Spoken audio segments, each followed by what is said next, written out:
Hello, my name is Neil Jaworski, and I'm a PhD student here in the Hans H. Stein Monogastric Nutrition Laboratory.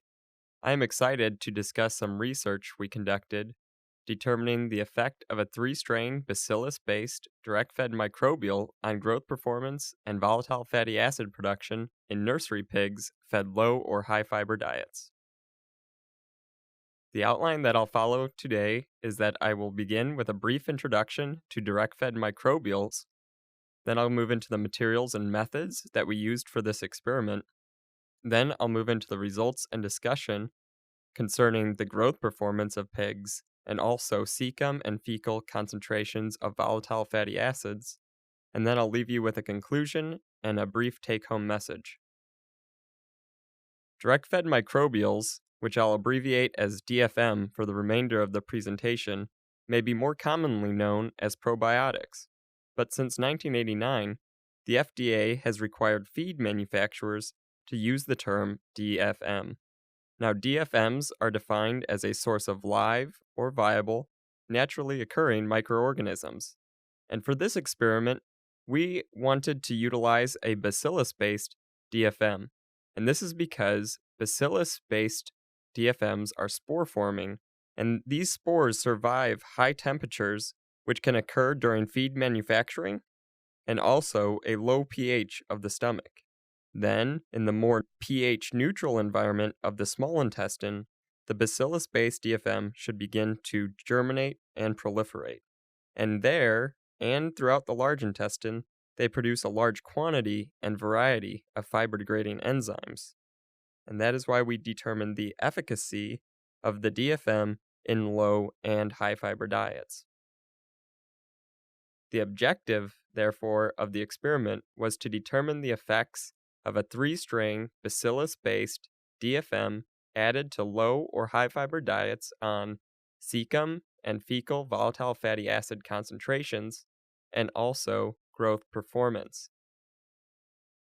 We utilized 200 pigs with an initial body weight of 6.31 plus or minus 0.73 kilograms, randomly allotted to a 2x2 factorial arrangement, with 2 diet types, low or high fiber, and 2 levels of DFM, 0 or 60 grams of DFM per ton of feed. And this DFM contained 2.4 times 10 to the 12th colony-forming units per kilogram.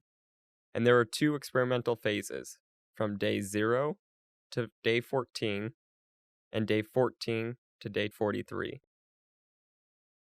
On day 43, at the end of the experiment, 1 pig per pen was euthanized, and we collected cecum and rectal contents and analyzed those for volatile fatty acids. This is the ingredient composition of the phase 1 diets.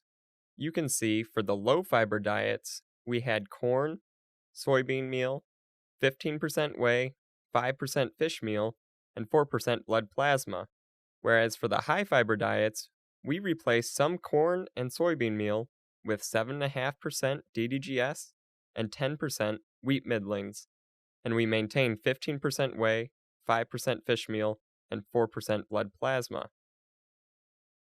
Here is the calculated and analyzed diet composition.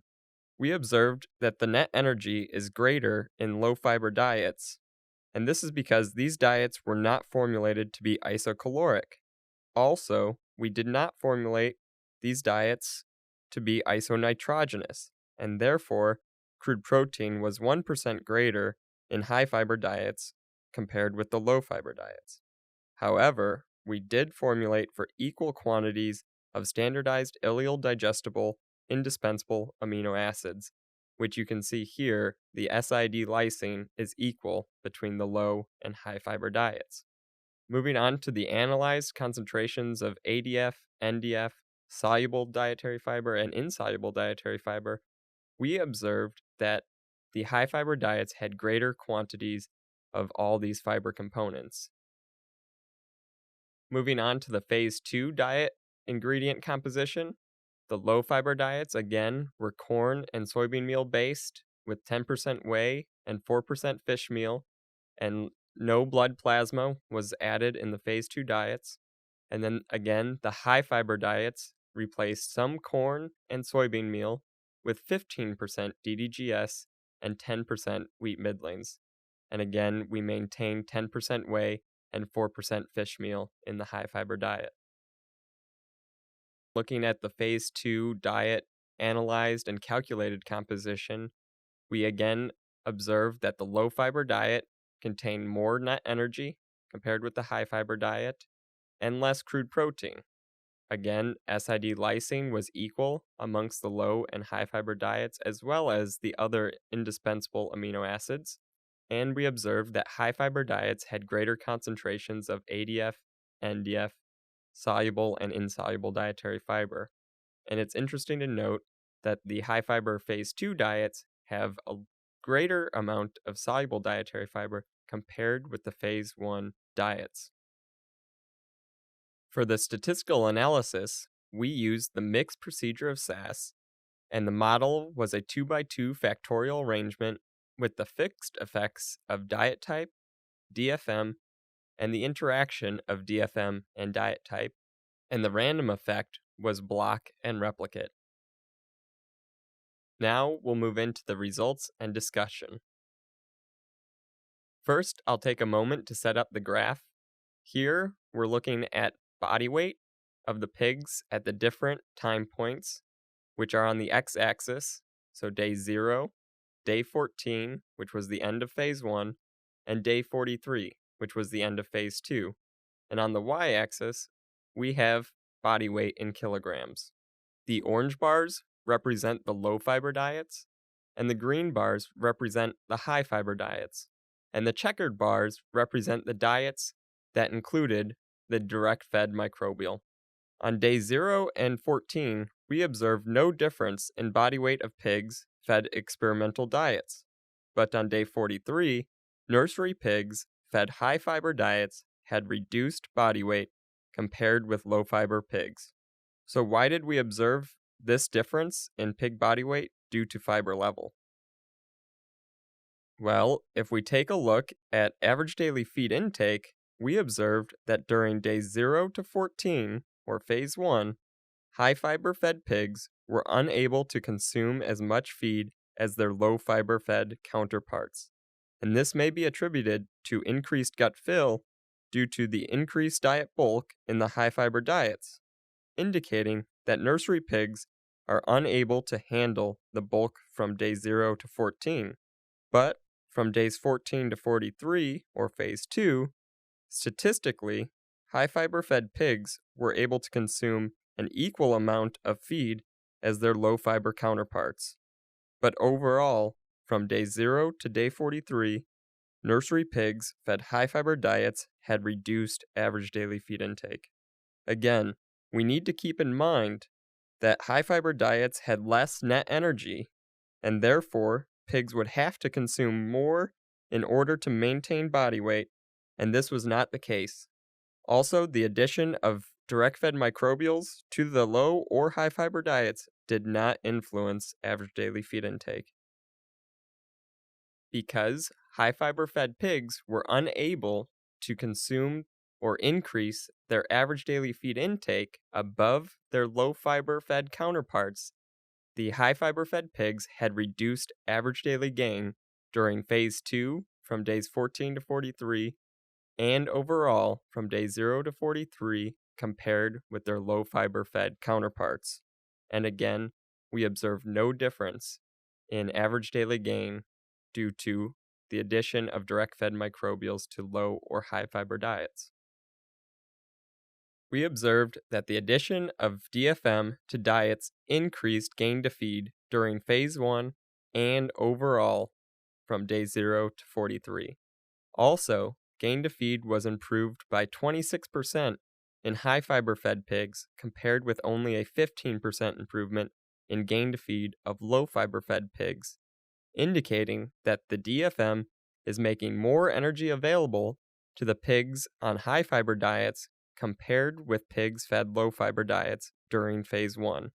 Now we have to remember that the diets were not formulated to be isocaloric, so presenting gain to feed on a grams per gram basis may not be appropriate, and may be why we observed no fiber effect on gain to feed.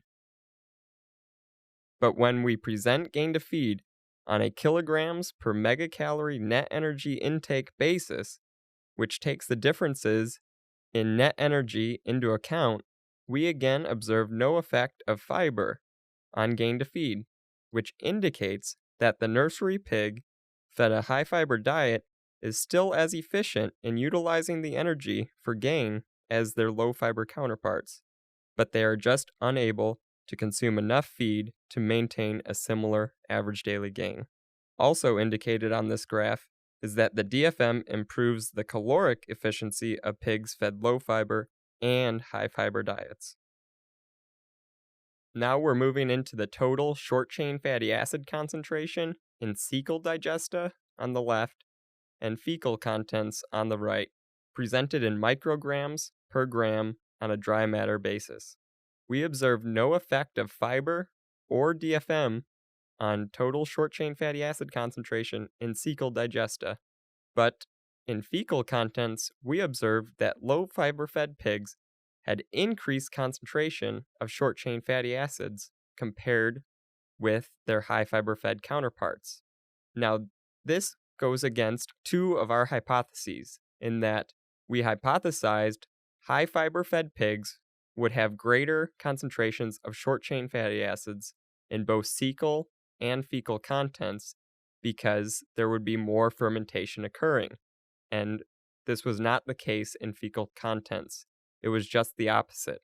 Low fiber fed pigs had increased short chain fatty acids. Also, we hypothesized that the addition of direct fed microbials to low or high fiber diets would increase fermentation, and therefore we would observe increased short chain fatty acid concentrations due to DFM. And again, this was not the case.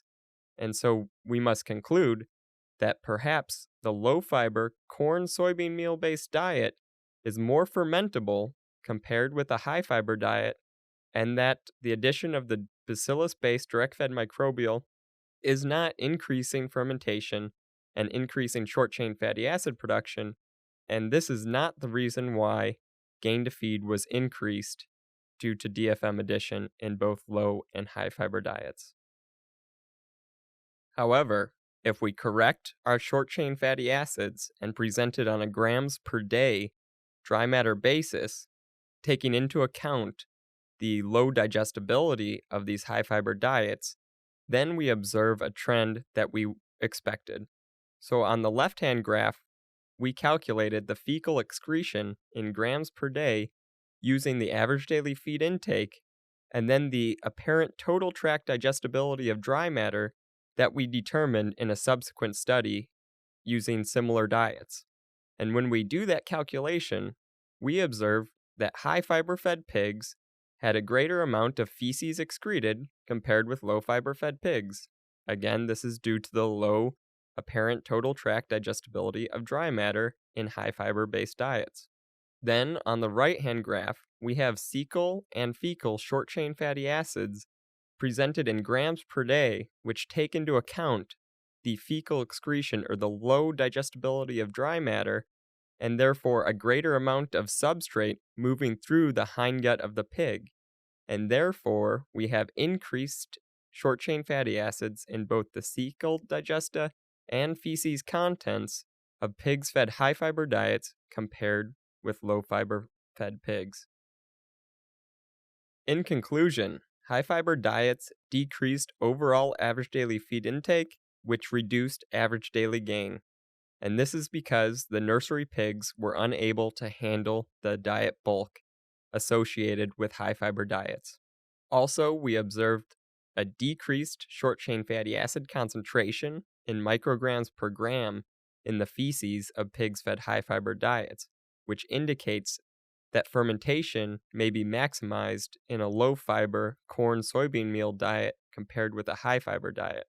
However, if we take into account the low digestibility and increased substrate availability in the hindgut of high-fiber fed pigs, we can observe increased overall short-chain fatty acid in grams per day. and the 3-strain Bacillus-based direct-fed microbial added to both low and high-fiber diets improved overall gain to feed. However, the mode of action is unclear, but we are certain that it is not due to increased fermentation and increased short-chain fatty acid production. But another hypothesis that we have is that perhaps the DFM reduced inflammation in the GI tract, which would reduce immune system stimulation, thereby decreasing the pig's maintenance energy requirement, which would leave more energy available for production purposes. But more research is necessary to determine the exact mode of action of this 3-strain Bacillus-based DFM. The take-home message is that using a 3-strain Bacillus-based DFM improved nursery pig gain to feed, but this was not due to increased VFA production. And the concentration of short-chain fatty acids was not greater in pigs fed high-fiber diets, indicating that for some reason, fermentation cannot be maintained at the same extent as low-fiber diets. We would like to acknowledge DuPont and Danisco Animal Nutrition for funding this project. Thank you for watching this podcast, and please go to our website if you have any further questions.